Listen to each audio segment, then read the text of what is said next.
I'm Tiff Needell. Welcome to the tutorial section. The tutorial section of the game allows you to learn the best way around the world's best racing circuits. I'll guide you through each corner. By the time I finish with you, you'll be ready to take on the pros in a real race. So, what are you waiting for? Choose your circuit and put the pedal to the metal. Power on. Traction control off.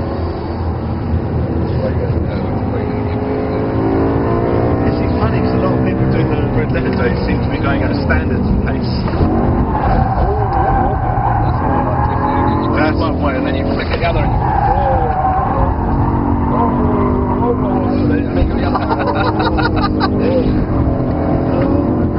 Can't send while the tyres wear out myself.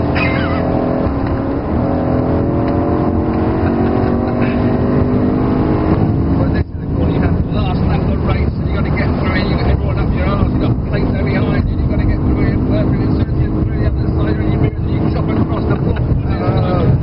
Next creeping up the left, and you flick them away. Good morning, everybody. So Tiff, thanks for sparing your time today. I really appreciate it. I suppose I've always been a big fan, seeing you on Top Gear years ago, all the rest of it, thrashing around. The good old Top Gear, that was, not this new years ago light entertainment show. Me, I took all the money I'd saved as a schoolboy, doing petrol pump in the winter and being a postman, and go, as soon as I was 17, left school, went to the racing driving school at Brands Hatch and paid my money to go round Brands Hatch, little singles, a bit like what people are doing today at Thruxton, where we are. Yeah. Just paying for that initial trial you can buy on a red letter day nowadays or whatever, and then I started doing some school races with all the money I had, just to sort of try and meet someone that would buy me a racing car and make me a proper racing driver. So from there you went in your Formula Ford, you won your Formula Ford car. How did you get on once you got Well, then I smashed and crashed Formula Fords around Britain for about 5 years. So instead of the karting that Lewis Hamilton and Jenson Button did, you know, because to be karting, you still got to have a dad to drive you to karting because you're under 17. But in my day, you couldn't race cars until you were 17 anyway. You had to have a road driving licence. So the karting was strong in those days. So for 5 years I was a teenager, as I said, and a mechanic and a racing driver every weekend. And gradually I came to the top of the national scene and won a national Formula Ford championship, and then got offered a free drive in a good car and won another championship, and then finally got offered a professional drive in a Formula 3 team. So I became a retired civil engineer.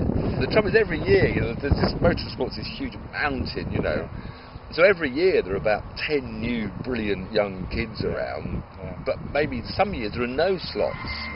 But of course the next year you've got 10 new bright ones, so you sort of come up this little escalator, and if you get to the peak you can only stay there for about 2 or 3 years before you're pushed off by the next train of young faces. So it always seems very challenging. I suppose in a way that's what people always see as the pinnacle, and it's always trying to get there. It's just, I think, the sponsorship journey. Well, there's probably only about 20 British drivers in the whole world that are actually phoned up and booked and paid to drive a racing car. And most other drivers, you have to bring the sponsorship with you. I became a hired hand when the Grand Prix dream failed. I then just raced all over the world for start money, prize money, and had a fantastic life. Didn't make the superstar or the super money of a Grand Prix driver, but had wonderful fun racing.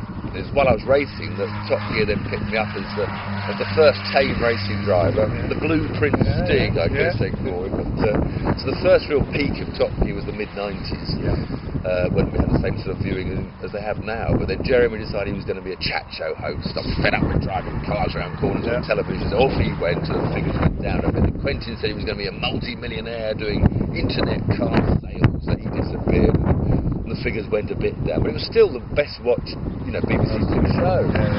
But a new controller came along, Jane Root. We don't think she liked cars on telly, so she said, I'm taking Top Gear off BBC Two, it doesn't suit at the moment, We think she never watched the cars ever back on BBC Two. Then of course the Brits were embarrassed because Root had to do something, so how do I get Top Gear back? And the only answer was to get Jeremy back, which cost a bit of a fortune for my dad. But So it's brilliant because we've got Jeremy back doing Top Gear, which is fantastic because that's what Jeremy does best, is his cars, and we've now got 2 good car shows, so it's all good fun. But you've driven a lot of phenomenal sports cars in your time. Yeah. What's some of the most fantastic experiences you've had? Still the McLaren F1 supercar. The supercar for me, the 2 seats there, the central driving position like a Formula 1 car. It's all mechanical. It's manual gearbox, no power assistance. So that to me is the dream. To me, the best supercar on the market now is the Zonda. Pagani Zondas you can still buy. To me, the supercar I'd buy if I had the million.